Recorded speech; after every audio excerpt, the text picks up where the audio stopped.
We all know at least one person who is guilty of FOMO.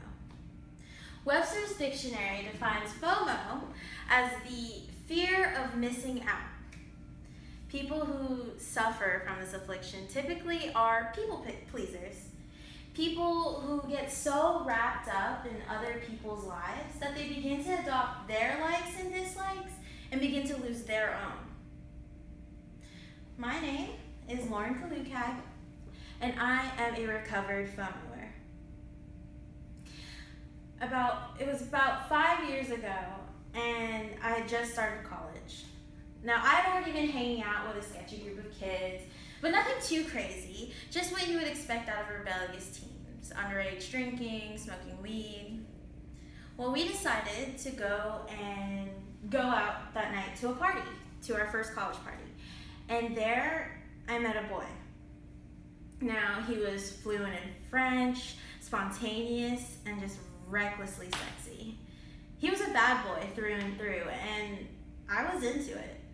But the best part was that he was into me. So we took a shot, and from then on, we were inseparable. We would skip class and break into abandoned buildings or go to sketchy parties in the middle of nowhere. And I knew it was wrong. I knew better. But I craved adventure and his validation. I wanted to impress him. I wanted to show him that I could hang. Fast forward 4 months later, my boyfriend and his friends had decided to try robo-tripping.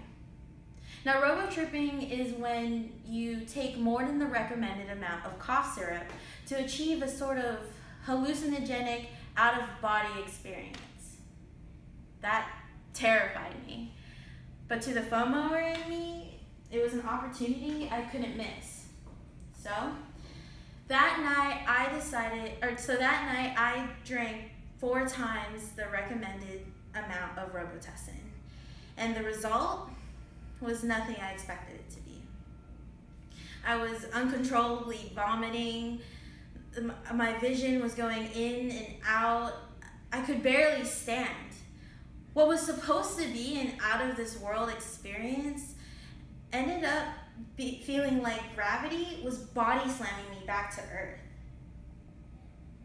I was finally able to drag myself out of the bathroom and was welcomed by laughter and jeers.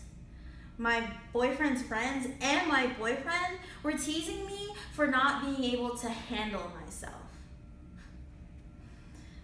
These people who I went out of my way to impress and please were shaming me in my moment of most need. The embarrassment had brought me back to reality long enough for the adrenaline to kick in and help me embark on what would be the longest walk of my life. I finally made it back to my dorm, and I was bedridden for 2 days. On that 3rd morning, I wept from the relief because it was the closest to normal I'd felt in a really long time. In some ways, I'm thankful for that night. If it hadn't been for that night, I would have never realized how close my lack of self-esteem had brought me to my death. My hunger for validation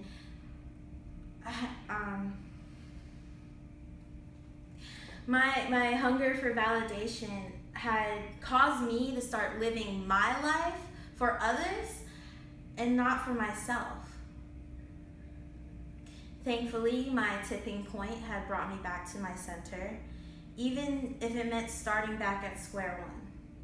Now, that's not to say that we should all start drinking cough syrup to discover this, but I do urge you to think about yourself and your happiness before others.